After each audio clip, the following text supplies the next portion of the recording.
and I thought it would be a good opportunity to do like a little mini tutorial on how I draw faces.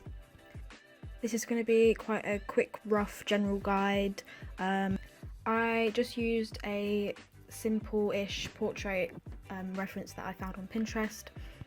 So I always start my portrait sketches with just a rough circle and then draw the centre line, so the line that goes down the centre of the face. I then go on to just map out the general shapes, like really rough and light, all of the general shapes that I can see in the face. Honestly, ideally, when you are working from a reference, which you should be, you actually don't really want to use it on your phone because it's so small, it's like hard to kind of transfer it onto a bigger scale. So ideally, you want to print the picture out larger, but I can't be asked for that, so this is what I'm working with.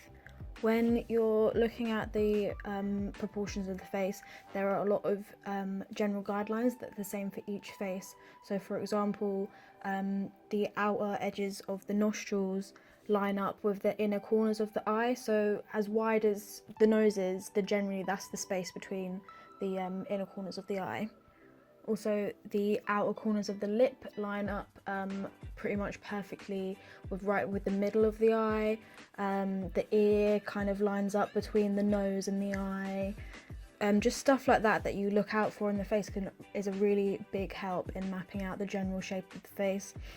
I'm working a little bit slowly than I usually do. I find that when I'm filming, I don't know, I think it's just like performance anxiety and I'm worse at drawing or painting, so I'm going a lot slower than I usually do, which is quite helpful because then you can see what I'm doing, so I guess that works out. Even though you can't really amazingly see everything that's going on with the camera, like some of the lighter marks you can't really see, so sorry about that. I will try and change the saturation so it's easier for you to see what I'm doing. I would not go in too heavy with your pencil until the very end because you can see that I rub things out a lot and move things around, and that's because really subtle changes in like proportions and stuff really change the face a lot, and it's quite hard, especially like when you're just looking at a photo, to get those like distances absolutely right, and it's like really hard to tell until it's kind of all laid down there, like all of the areas of the face are laid down, and then you can see like, oh, the lips too far down, the eyes are too far apart, the nose is too big, the distance between the nose and the eyes is too long, which for some reason I do all the time. Like I do that distance way too long. But anyway, don't worry if you don't get the likeness straight away. Likeness is so hard. Like, I don't know, some people get it easy, but I've always found it really hard because such tiny, minute details in them you're drawing like is the difference between faces, and you don't realize how small these details are until you're trying to draw a face and the eyes are slightly different shape and then it looks like an entirely different person. One thing my art teachers always told me is that you want to look at your reference, or if you're drawing from life, you want to look at the thing you are drawing more than you're actually looking at the paper, because the observation is the most important part of drawing. I think I've said this a couple times, but the biggest reason a lot of people can't draw is because they are not observing properly.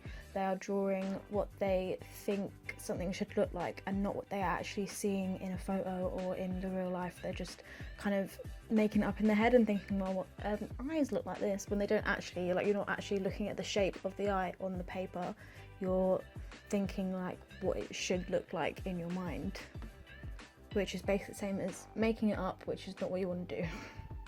You can see me kind of measuring with my pencil, like looking generally at the distances between features, and I feel like that helps a lot when you're actually kind of using a pencil or your finger or whatever to measure the distances. And so you can say like, oh, the lips are this wide or whatever compared to the chin, and how those kind of relate to each other.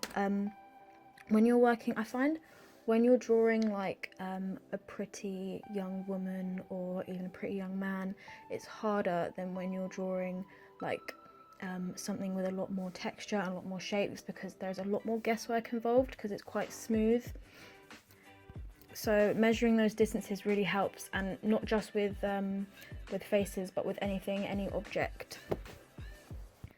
You can also see me kind of stopping every now and then, taking a step back, like holding the picture, like my sketchbook in front of me, and then holding my phone in front of me and looking like from one to another, just to kind of see what the differences are. I feel like that is one thing that helps me as well. When I quickly move my eyes from my drawing to the reference, it's a lot easier to see what is different because I'm like going so quickly.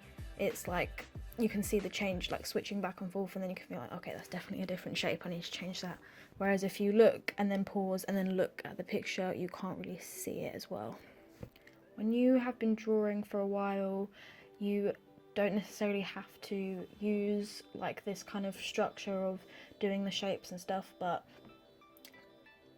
and you can pretty much just go straight in because you're used to it. I still can't do that, and I've been drawing for a very long time. I have dyspraxia, which is ridiculous for an artist because it affects your fine motor skills, and it affects your spatial awareness, so like it means you get lost more often, and it's hard for you to kind of imagine a map in your head and kind of relate objects to one another. That's why I struggle with 3D stuff. But so I do kind of have to have things mapped out very carefully before I go in, like with permanent marks. But yeah, a dyspraxic artist is literally as ridiculous as someone who's dyslexic who wants to be a professional writer. Like it's just, you're just swimming against the current. But back to the matter at hand. When you are completely confident with how you've laid everything out, that's when you want to go in with a bit more pressure with your pencil, start darkening up some areas that you're very sure about, especially areas like the corner of the mouth, the nostrils, anywhere that's like going to be a lot darker. You want to darken those up. And I find that when you use kind of smaller, sketchier lines rather than like long, bold lines, it kind of looks more natural. But that's my preference. Like, some people have bold lines and it looks great, but that's just how I like to do it, especially because, like I mentioned, I'm dyspraxic, and that means I can't do straight lines very well. Just short, sketchier lines just look better. And like there's this phenomenon or something, like, because when you're looking at something, the edges that you're not focused on look slightly blurred, which makes bold outlines on paper look a bit less realistic, because when you're looking at it in life, the outlines kind of look fuzzier, and then when you have sketchier lines, it kind of mimics that. So yeah, that's a long-winded way of explaining it, but yeah. While I go in with darkening the lines, I do also like to add shading as I go, like one part at a time, and then kind of go over the whole thing. So I do prefer the kind of texture of cross-hatching, but if you do want a much smoother, more realistic shading style, then just add your shading much lighter, layer it on top of each other, and you can blend it out. You can use your finger, but I would definitely recommend a blending stump. You know, those kind of cardboardy things. They it just looks like a massive toothpick. But yeah, I used to think they were absolutely useless, and I was like, why does anyone use these? But then I tried it and I was like, oh my god, this is the smoothest my pencil has ever looked. So yeah, if you want really, really smooth shading, I would definitely recommend a blending stump. When you're drawing the eyes, a lot of people have this kind of like where they do one eye and it looks good and the other eye looks really shit, and I get that a lot. And one thing that stops that is when you kind of do them both at the same time, and then it helps you get them more even, because you do like the top lid on the left and the top lid on the right, and then the corner on the left and then the corner on the right, and then it's a lot more likely to look the same. Contrast in sketching is very important. Gives your drawings depth, it makes things kind of look more interesting to the eye. So I like to exaggerate the shadows a little bit sometimes, but I also just do like to pick portraits that have harsher shadows, just because I think it looks better. Some other random tips: a lot of the time the space between the eyes is the same distance as one of the eyes, so it should look like 3 eyes in a row, but the middle one isn't. Obviously you don't actually draw the eye, but the space should be the same width. Also with the lips, I find that the top lip kind of goes in this M shape, while the bottom lip kind of goes into a V shape. Also, if you're cross-hatching, I find it looks way better if all of the lines are in the same direction. You don't have to do that, you can do it random, like sketching style. And eyebrows, I find that when you're doing like the middle eyebrows, you want to keep the lines a little bit more sparse and kind of bushy, and then towards the tail it can start to look a bit more solid and darker, and then that's kind of how I generally do it. I am not very good with hair.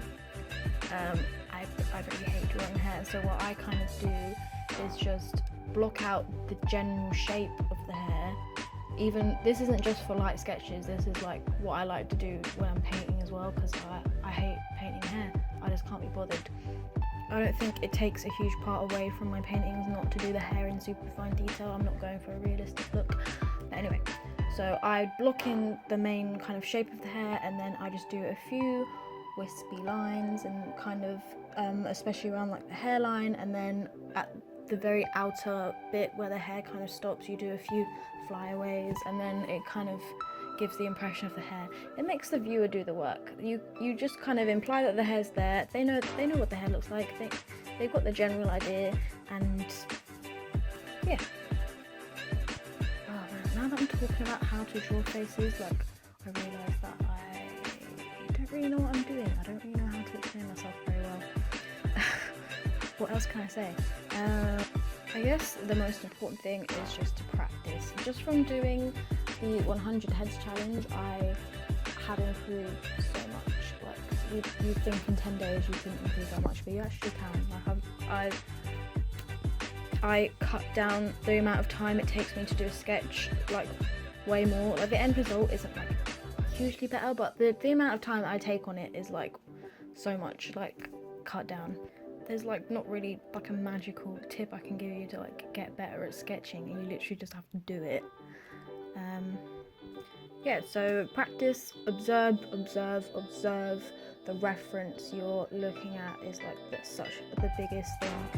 Like don't just look at your page and then do this amazing detailed work, and then you look at the reference and then realise that it looks nothing like it and it's all wonky and crazy. Draw light at first. Do not put any hard pencil lines down before you are absolutely certain everything is in the right place. Take a step back, look at the structure of it, use those guiding markers that I mentioned, and like look for them yourself, like the whole kind of ears, the distance of the nose, whatever, the inner corners of the eyes, whatever. And I know people really want to have like their own style, but learn how to do things realistically before you try and stylize it, because you need a solid base of understanding realism before you can really stylize it. Otherwise it's just going to look like you have no idea what you're doing. It's not going to look like you've done it on purpose. I mean, if you're a good bullshitter it might, like I don't know, but generally it doesn't. Okay, yeah, that's all I have to say, so I'm off. See you later, guys.